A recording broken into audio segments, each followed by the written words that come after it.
File for Social Security at 62, and the government permanently cuts your monthly check by roughly 30% compared to what you would collect at full retirement age. Wait past that, all the way to 70, and each additional year adds about 8% through delayed retirement credits. The arithmetic is not in dispute. A worker entitled to $2,000 at full retirement age receives around $1,400 at 62 and around $2,480 at 70. Same person, same earnings record, a difference of more than $1,000 every month for life. So the advice writes itself: wait as long as you possibly can.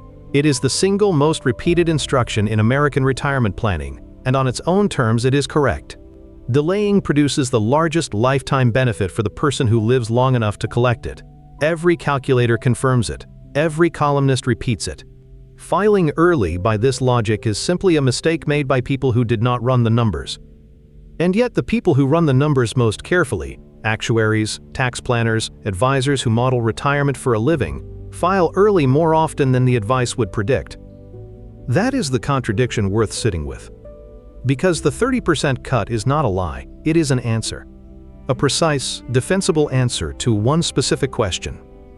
How do you extract the largest total dollar amount from the Social Security system across an entire lifetime? If that is the question a household is asking, then waiting until 70 is close to unbeatable, and this video has nothing to sell them. But that is rarely the question households are actually asking. A person deciding when to file is usually solving for something else. Whether the money outlives them or they outlive the money. Whether a spouse is protected after they are gone. Whether the invested portfolio survives the years it is being drawn down. Whether the tax bill in their 60s quietly eats the gains the delay was supposed to produce. Whether the good years, the ones with working knees and living friends, are worth more with cash in them than the frail years are worth with more. The standard advice optimizes one variable and stays silent on the rest. It treats lifetime benefit maximization as the goal, when for most households it is only one input among several, and often not the one that matters most. This is not an argument that everyone should file at 62. That would replace one lazy default with another.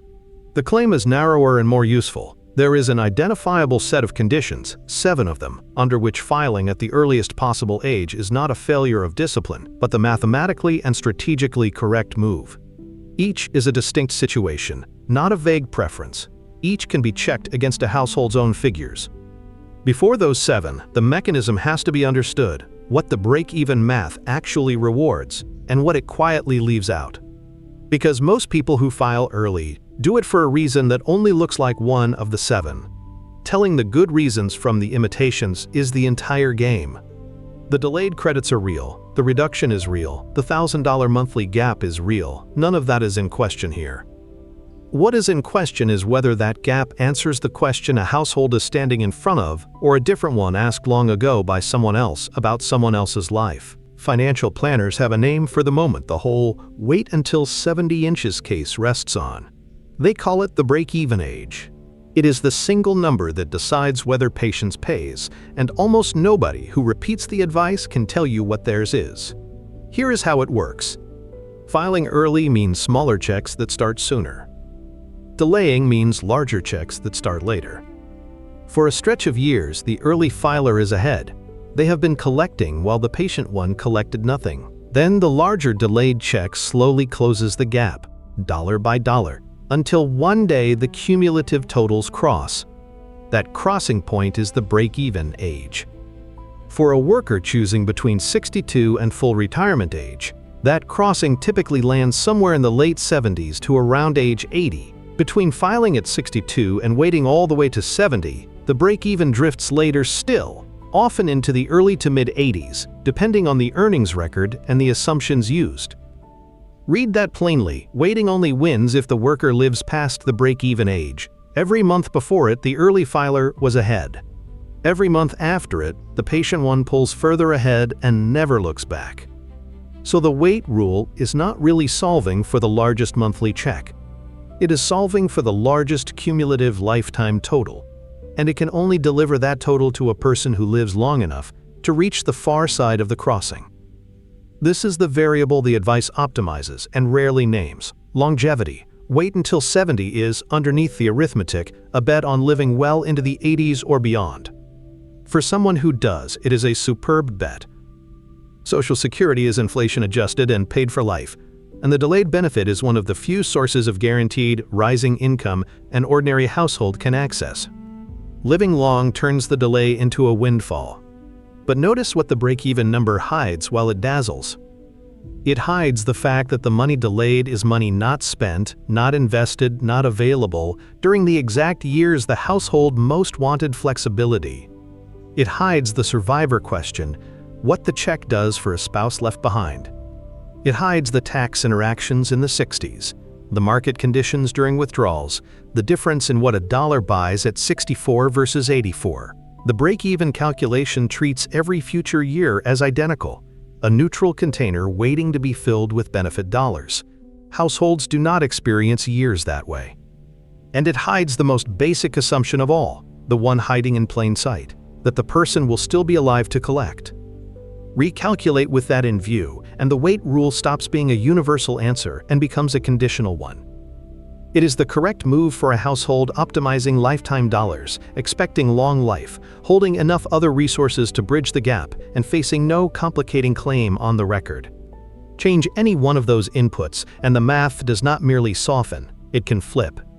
That is the quiet architecture beneath the advice, not a rule, but the output of one specific optimization, presented as if the question it answers were the only question.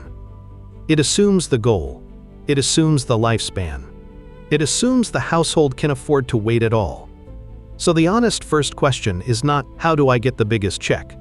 It is, what am I actually solving for, and whether the standard default is solving for the same thing. For most people, it is not. And once the goal shifts, the whole calculation has to be run again from a different starting assumption. Because every version of this math, no matter how carefully built, rests on one figure the calculator asks you to supply and then treats as certain. The break-even age hides a second number that decides everything: how long you actually live. Age 62 is not a natural boundary. Nothing about the human body makes 62 the moment work should end and benefits should begin. It is a legislative artifact, and knowing where it came from explains why the wait rule feels so authoritative and fits so many people so poorly. Social Security began paying retirement benefits in 1940, and the earliest claiming age then was 65, full stop. There was no early option. For 21 years, if a worker wanted a check, 65 was the door. Then, in 1956, Congress opened an early door for women at 62, with a permanent reduction attached. In 1961, it extended that same early option to men. That is the origin of the number the whole debate now orbits. A reduced benefit, available at 62, introduced piecemeal across the late 1950s and finalized in 1961. Consider what the country looked like at that turning point. Life expectancy at birth in 1961 was roughly 70 years. A man who reached 65 could expect on average to collect for around 13 more years, not 30. Defined benefit pensions still covered a large share of private sector workers, so Social Security was a supplement to an employer promise, not the load-bearing pillar it has since become. The work itself was more physical, bodies wore out earlier, and the idea of a 2 or 3 decade retirement was exotic. Congress built the 62 option for a population that, on the whole, would not live long enough for delaying to matter much. Now trace the consequence forward. The early claiming age froze at 62 and never moved. Meanwhile, almost everything around it changed. Life expectancy at 65 climbed by years. Pensions collapsed into 401ks, shifting the entire longevity risk onto the individual. Full retirement age itself was pushed from 65 towards 67 by the 1983 amendments. And the actuaries, quite reasonably, sharpened the reduction and the delayed credits so the system paid out roughly the same total regardless of when an average worker filed.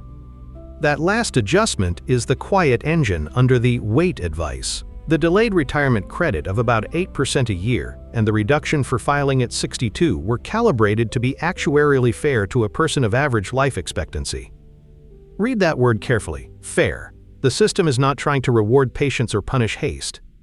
It is trying to hand the average worker the same lifetime total no matter which door they choose. The wait until 70 inches advantage exists only for people who beat the average, who live well past the break-even crossing. For everyone at or below average, the design is, by construction, close to a wash. So the modern default has quietly inverted the original logic.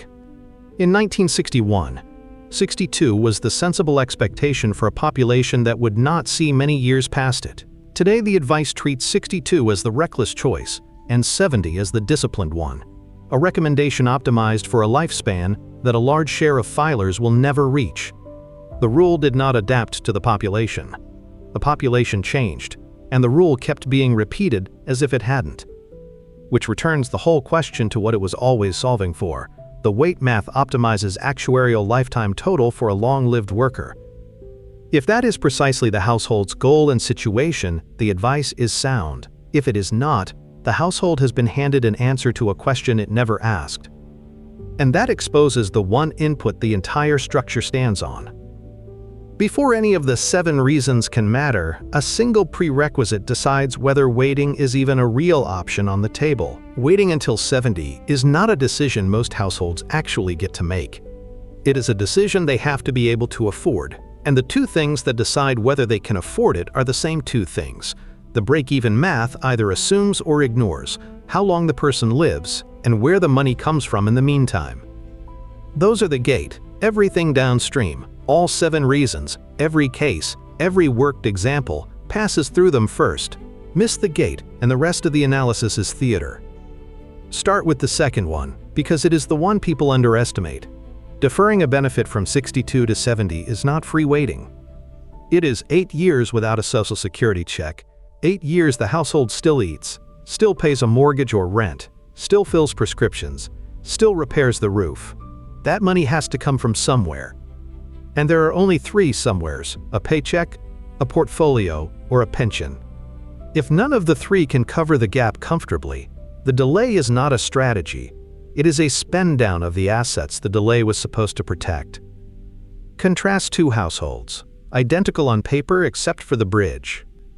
The first has $900,000 invested, a paid-off house, and a spouse still working part-time. For them, the 8-year wait is a rounding error. They can turn the taps down, live on the portfolio and the paycheck, and let the delayed credits compound into a larger, inflation-protected, guaranteed check for the rest of both their lives. For this household, waiting is not just permitted. It is close to ideal, assuming the second variable cooperates. The second household is entitled to the exact same $2,000 full retirement age benefit, but it has $140,000 in savings, no pension, and a body that can no longer do the physical work that earned the record. To wait until 70, this household would have to drain roughly $130,000 to $150,000 of that account, bridging the gap, potentially the entire cushion, to buy a larger check it may spend down to nothing before the crossing point.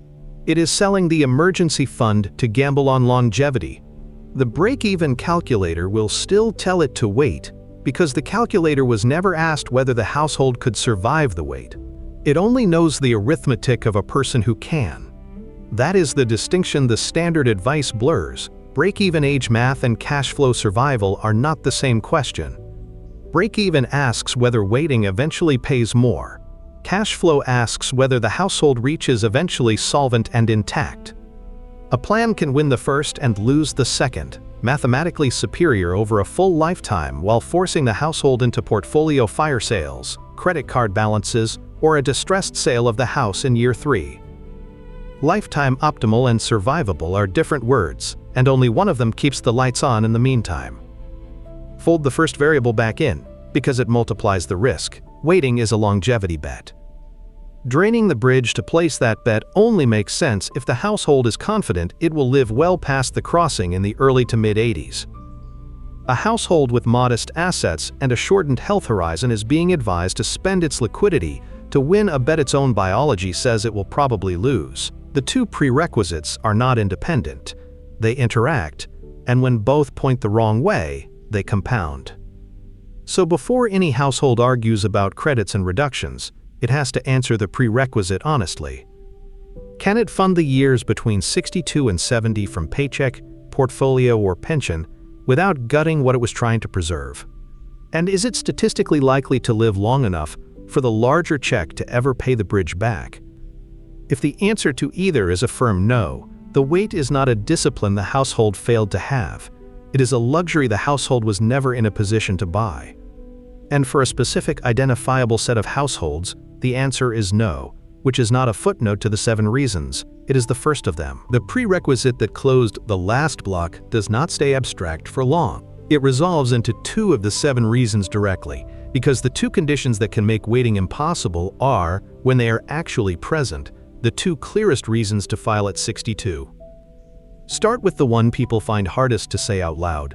A worker with a diagnosed condition that meaningfully shortens the expected lifespan is not a candidate for a longevity bet. The entire weight advantage lives on the far side of the break-even crossing, somewhere in the early to mid-80s. A person who has been told, by a physician and not by optimism, that reaching the crossing is unlikely, is being advised to forfeit years of certain payments in exchange for larger payments they will probably not live to collect.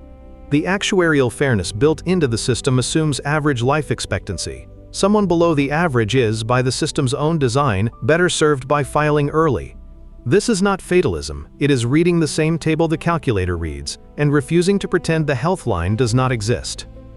Consider a composite case.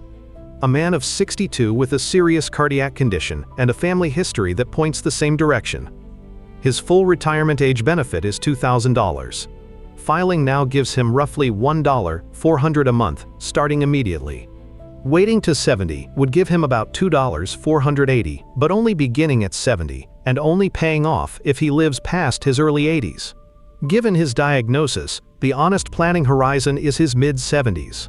Run the totals against that horizon, and early filing wins outright. He collects 8 extra years of checks the patient version never pays him. For him, 62 is not the reckless choice, it is the arithmetically correct one. The application is narrow on purpose.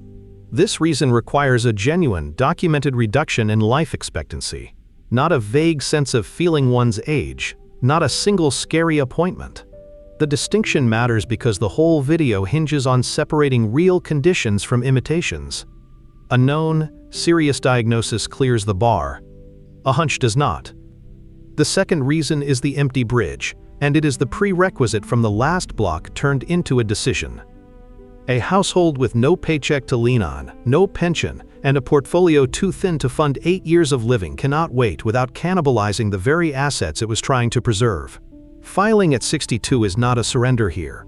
It is a defensive move that keeps the household solvent and off its credit cards, while a guaranteed, inflation-adjusted check does the work the depleted portfolio no longer can.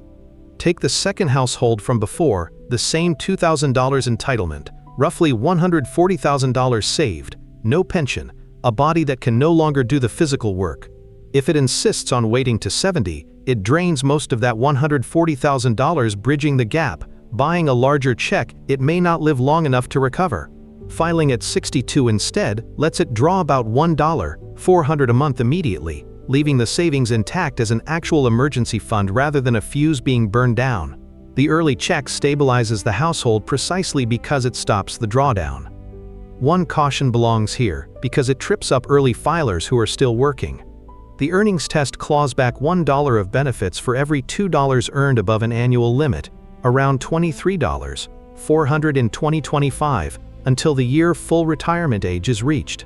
A person who files at 62 but keeps earning a real salary can find much of the check withheld, defeating the point. The bridge reason applies to households that have genuinely stopped earning, or nearly so. Someone still pulling a substantial paycheck is not out of bridge. They still have one, and should think twice before filing into the earnings test.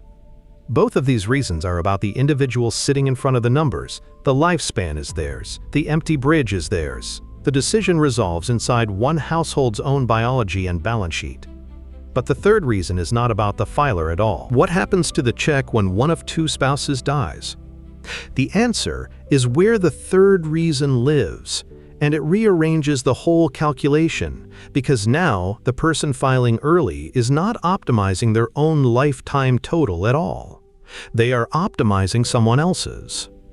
Social Security pays a married couple two benefits while both are alive. When one spouse dies, the survivor does not keep both. They keep the larger of the two and lose the smaller. That single rule, one check survives, one disappears, is the entire mechanism behind coordinating a filing strategy between two people. Watch it play out on a specific ledger. Consider a couple in their early 60s. He was the higher earner, entitled to $2,600 at full retirement age. She earned less over a shorter career, entitled to $1,200. The instinct, applied to each separately, would push both toward waiting. But the couple is not two separate optimizations. It is one household with one survivor benefit at stake, and the person most likely to be that survivor is the wife. Women outlive men by several years on average, and she is slightly younger besides. Here is the coordination the wait for both advice misses. The lower earner's benefit largely vanishes when the first spouse dies, because the survivor steps up to the higher check. Delaying her small benefit buys almost nothing for the household's long tail. She will likely never collect her own record for long. The higher earner's benefit, by contrast, is the one that survives. It is the check she will live on, alone, possibly for a decade or more. So the optimized move inverts the default. She files early at 62, taking roughly $840 a month instead of $1,200. That reduced check pours cash into the household during the exact years the higher earner is delaying and collecting nothing. Meanwhile, he waits to full retirement age, ideally toward 70, pushing his benefit from $2,600 up toward roughly $3,200 with delayed credits. Because when he dies, that inflated figure becomes her survivor benefit. She inherits the larger check for the rest of her life. His patience is not for him, it is for her. Run the two versions against each other and the gap is not subtle. If both had simply waited, her tiny delayed benefit would have been overwritten by the survivor step-up anyway, the delay wasted. By filing her early and delaying him, the household collects real income in the bridge years and still maximizes the one check that outlives them both. The survivor's monthly floor rises by several $100s for the rest of her life, funded by a decision made years before either of them needed it. That is the lesson underneath the numbers.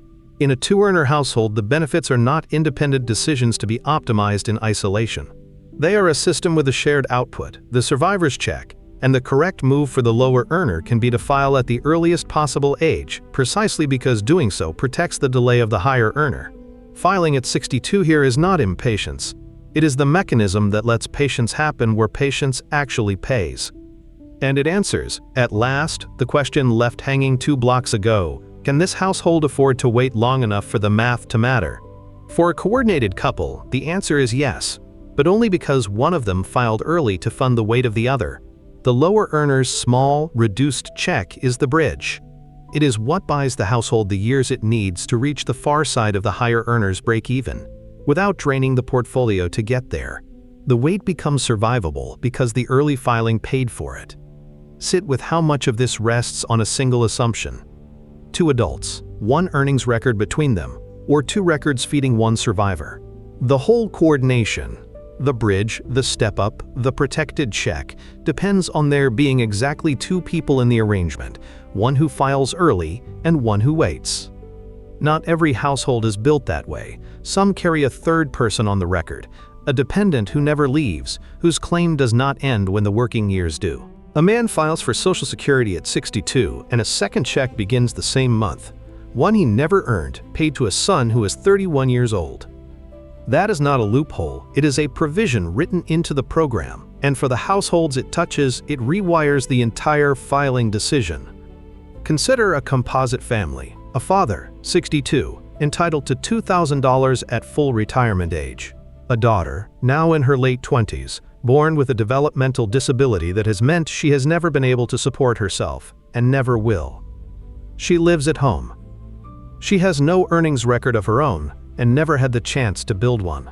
For 30 years, the family has organized its life around her care, the medications, the routines, the quiet arithmetic of who watches her when the parents cannot.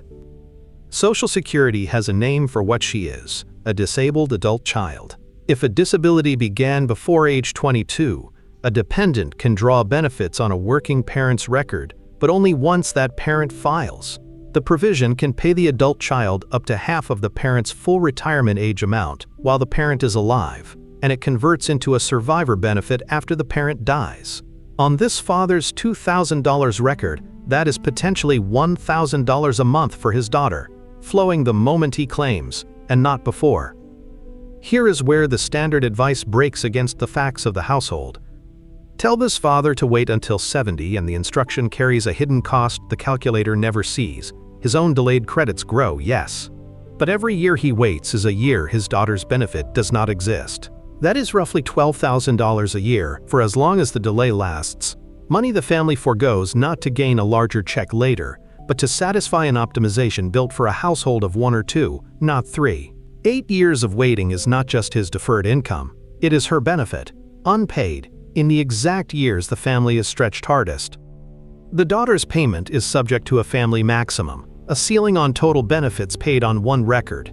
But within that ceiling, filing early opens a stream that waiting keeps sealed shut. The reduction on his own check is the familiar 30%. What offsets it is not his arithmetic at all, it is hers. Now feel the turn. The father here is not choosing between $1,400 at 62 and $2,480 at 70 as if he were the only person on the ledger. He is choosing whether a dependent who cannot advocate for herself receives income during his lifetime or waits, unpaid, on his patients. The delayed credit logic assumes the filer is the beneficiary.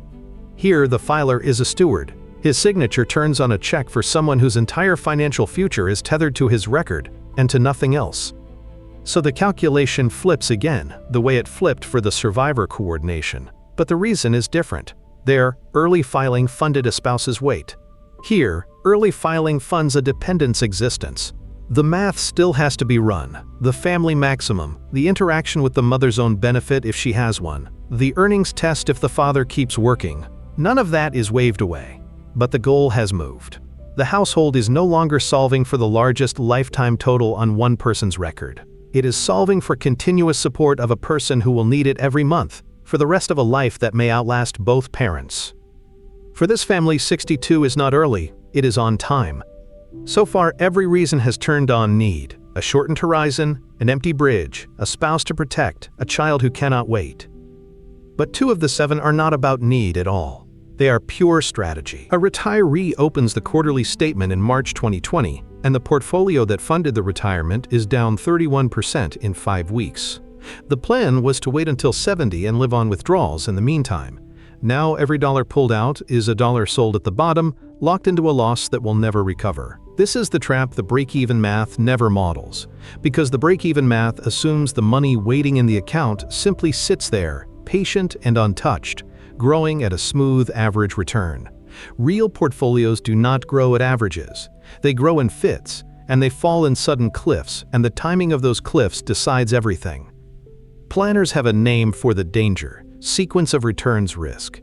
It is the difference between a market that falls early in retirement and one that falls late. 2 portfolios can earn the exact same average return over 30 years and end in wildly different places, purely because one of them was drained during a downturn and the other was not. Selling shares to raise cash in a falling market is the single most destructive thing a retirement account can do to itself. Every unit sold at a discount is a unit that cannot rebound when the market does. The loss is not paper. It is realized, permanent, and compounding against the household for the rest of the plan. Now watch what a Social Security check does to that picture. Compare 2 households, identical portfolios, identical spending, both hitting a 30% drawdown in the second year of retirement. The first is executing the standard plan. Wait until 70, fund the gap from investments. To cover a year of expenses, it sells roughly $40,000 of assets while prices are depressed, harvesting losses it did not choose and cannot undo. When the market recovers 18 months later, those shares are gone. They do not participate in the rebound. The account is permanently smaller than the one that never sold. The second household filed at 62. Its Social Security check reduced, yes, to around $1,400 a month, covers the bulk of essential spending. The portfolio is not touched, or barely touched, during the drawdown. The household lets the market fall and rise without forcing a single sale at the bottom. The reduced benefit, the one the wait crowd calls a mistake, functions as a shock absorber. It buys the portfolio the one thing a portfolio in a downturn needs most: the ability to be left alone. Here is the relief, and then the thing underneath it. The relief is obvious. The early filer protected the invested assets during the exact window that determines whether the money lasts. The check acted as a cash flow buffer that let equities stay invested and recover on their own schedule. But there is a revelation buried in that comparison, and it is larger than market timing. Every reason examined so far has been defensive: filing early because of shorter life, an empty bridge, a spouse, or a dependent made waiting impossible or wasteful. This one is different. Here, the household is not filing because it cannot afford to wait. It is filing because the reduced check, deployed as a buffer, may leave the household wealthier at the end than the larger check would have. The early benefit is not plugging a hole, it is preserving a return. That is not a retreat, that is a move made from strength. Which reframes the entire question the video has been circling. The wait advice treats early filing as the choice of the desperate or the undisciplined. Sequence of returns risk exposes a version where filing early is the aggressive, portfolio-maximizing decision chosen by a household with plenty, precisely to protect the plenty. The reduced monthly check can, in the right market conditions, produce a larger total estate than the delayed one, because it spared the portfolio the damage that never shows up on a break-even chart. So the question opens rather than closes. If a smaller check taken early can protect wealth better than a larger check taken late, then early filing is not only a shield for the vulnerable, it can be an offensive weapon for the comfortable. And there is a second place where filing early stops defending and starts attacking not the market this time, but the tax code itself. Every retirement account with a pre-tax balance carries a lien nobody signed. The government owns a slice of that 401k, and it has set a date to collect. At 73, required minimum distributions begin, forced withdrawals, taxed as ordinary income, whether the household needs the money or not. The lien is not the danger. The timing is, because between the day the paycheck stops and the day the RMDs start, there is a window, a stretch of unusually low taxable income, and most households let it close without ever noticing it was open. Look at what fills that window and what does not. A worker retires at 62, the salary is gone, Social Security, if delayed, has not started. The pre-tax accounts are still growing, untouched and untaxed.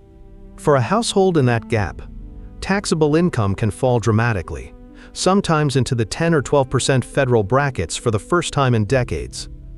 It is the lowest tax stretch of an entire adult life. And it is temporary. Once RMDs and a delayed Social Security check arrive together at 73, that income stacks back up, often pushing the household into higher brackets than it ever occupied while working.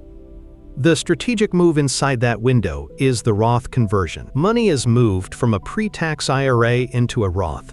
Tax is paid now at the low bracket, and every future dollar of growth and withdrawal comes out tax-free, and critically, is never subject to an RMD again. Retirement research modeling on these conversion windows finds that filling the low brackets during the gap years can meaningfully reduce lifetime tax liability and shrink the RMDs that would otherwise inflate income later. The Congressional Research Service and academic tax planners describe the same structure. The gap between retirement and RMD age is the cheapest time a household will ever have to move pre-tax money. Here is where Social Security enters the calculation, and where filing early becomes offensive rather than defensive. A delayed Social Security check is income. When it lands, it fills the low brackets the household was trying to reserve for conversions. And worse, it drags a growing share of the benefit itself into taxation as combined income rises. So the household that waits until 70 to file is not only delaying a check, it is spending its conversion window on Social Security instead of on cheap Roth conversions. It has crowded out the very maneuver that reduces lifetime tax. Now invert it. A household files at 62, taking the reduced check, funding the bulk of its spending from that benefit and modest savings, keeping taxable income deliberately low. It then executes conversions on top, using the early filing not to maximize benefits, but to stabilize cash flow while the real tax work happens underneath.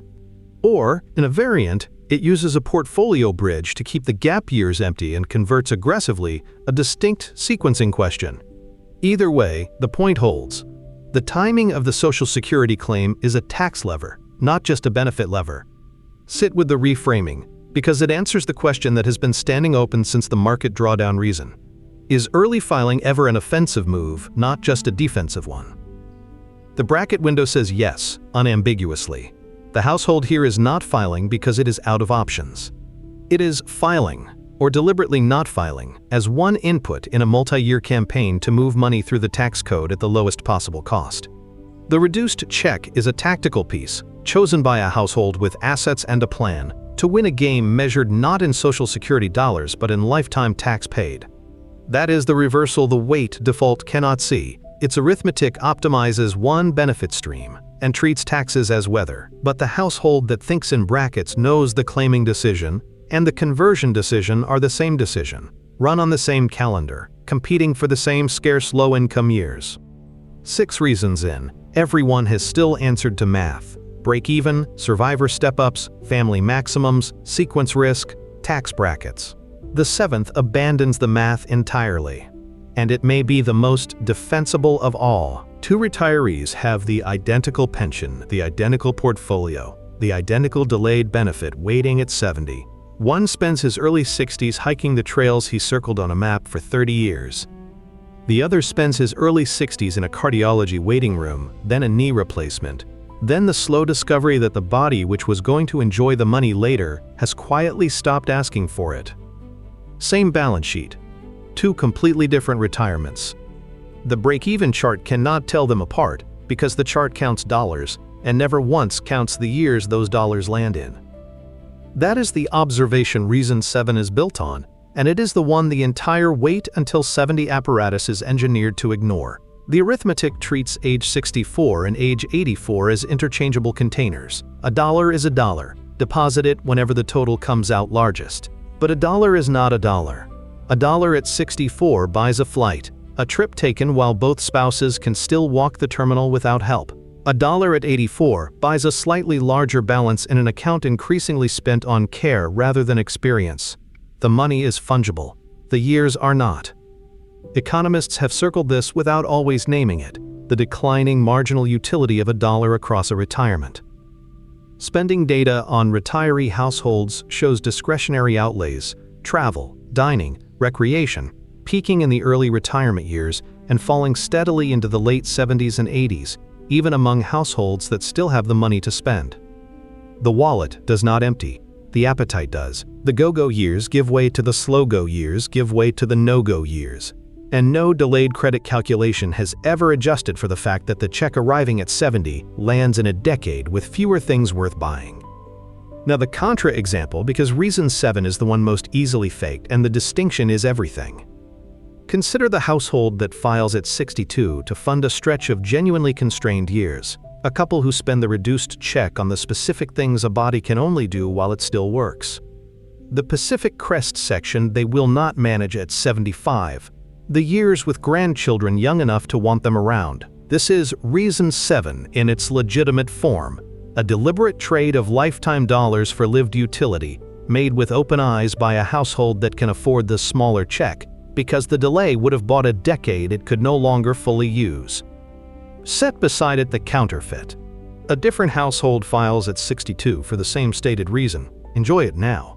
But the reduced check funds a leased luxury car, a kitchen renovation, and a spending level the portfolio cannot sustain for 30 years. That is not the utility of good years.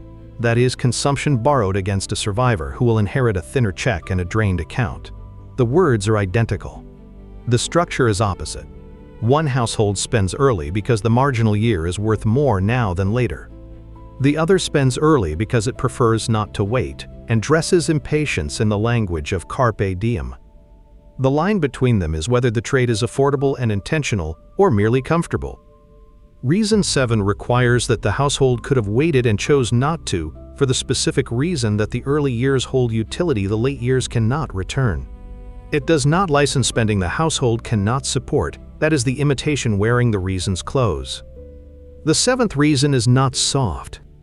It is the hardest-nosed of all, because it forces the household to price something the calculator refuses to, the difference between money and the life the money was for.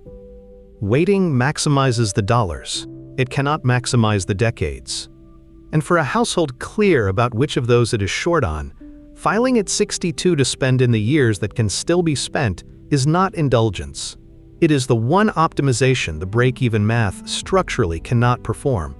7 legitimate reasons, and 1 counterfeit that wears their clothes. You have watched the counterfeit walk on stage once already, the household that files at 62 for a leased car and calls it carpe diem. That was not an accident of one reason, it is the failure mode of all 7. And it is where most early filers actually go wrong. Not by filing early for a reason that only looks like one of the 7. So here is the objection worth taking seriously in its strongest form. Someone watching this could reasonably say, fine, 7 conditions, each with its math. But in practice, doesn't every early filer believe they have a good reason?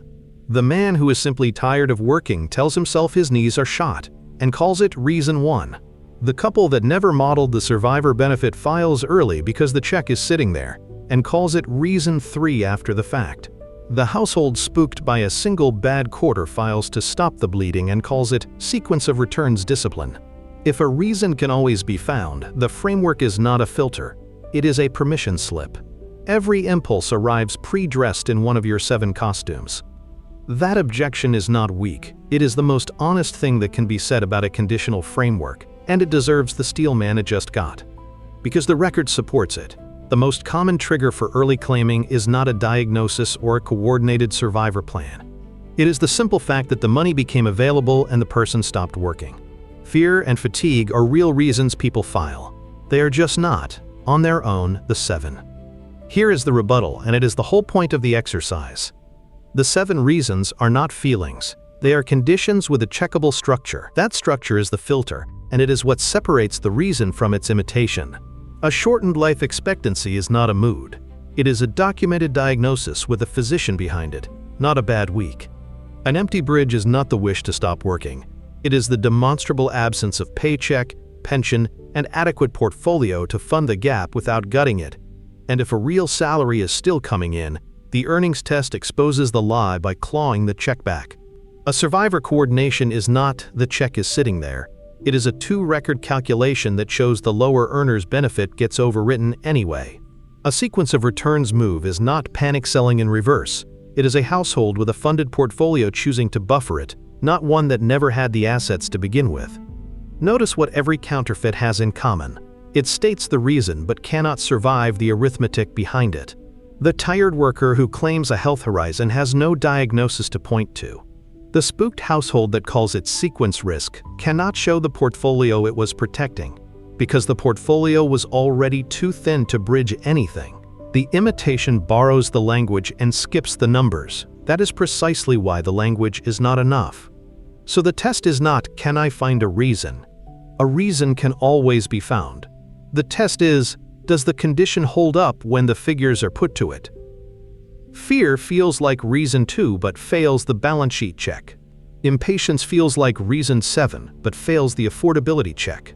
A misread earnings test feels like a bridge but collapses the moment the paycheck is entered into the withholding formula. Each real reason leaves a fingerprint in the numbers.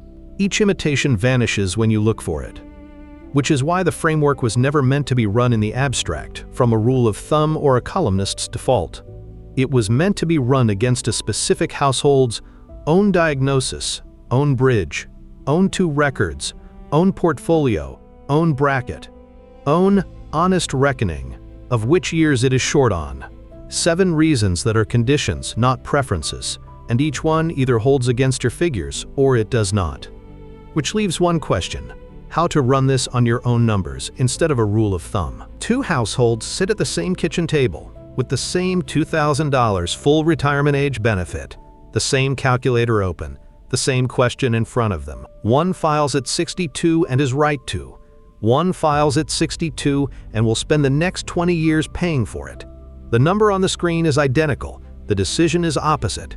Everything separating them is the reason, and by now the reason has a structure you can check. Here is the rule. assembled from all 7, meant to be run once, in order, against your own figures rather than anyone's default. Start with the prerequisite, because it decides whether the rest is even live. Can the household fund the years from 62 to whatever age it might otherwise wait to, drawing on paycheck, pension, or portfolio, without gutting what it was trying to preserve? And is the person statistically likely to live past the break-even crossing in the early to mid-80s? 2 questions: longevity and the bridge. If both answers point toward waiting, a long horizon and a comfortable bridge, the standard advice is probably right for this household. The 7 reasons are conditions, not a campaign against patience. If either answer points the other way, run the 7 in sequence, and run each against a number, not a feeling. Is there a documented diagnosis shortening the horizon, a physician behind it, not a hard week? Is the bridge genuinely empty? No salary surviving the earnings test? No pension? A portfolio too thin to cross the gap intact?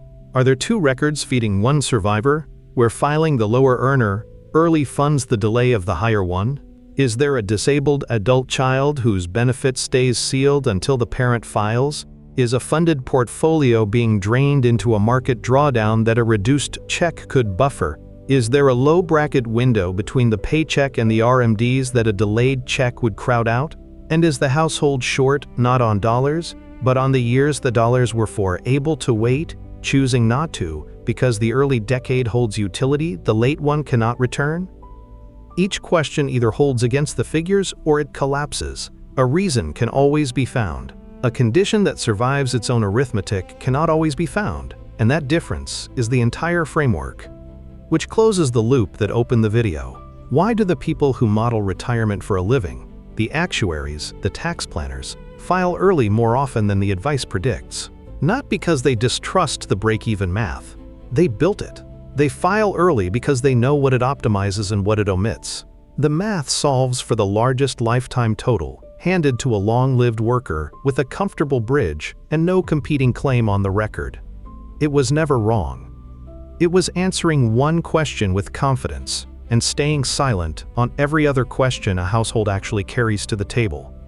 The 7 reasons are those other questions made rigorous: a shortened life, an empty bridge, a spouse to outlive the check, a dependent tethered to the record, a portfolio to shield, a tax window to work, a decade of usable years to spend before the appetite for spending fades.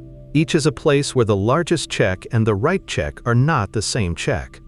The honest instruction is not wait until 70. It is not file at 62 inches either. It is state what your household is actually solving for, run the prerequisite, then test your reason against its own numbers and watch whether it stands or dissolves. Do that, and the counterfeit reasons fall away on their own, because none of them survive the figures. What remains is a decision that fits one specific life instead of a population average calculated for someone born in 1961. None of this replaces sitting down with your own tax return, your own medical file, your own 2 records, and someone qualified to read them with you. This is education, not personalized advice. Because if money is time, the question was never when the check is biggest, it was when the money is worth the most. Wealth is built to last, but only when the decision that funds it is measured against the life it was meant to buy.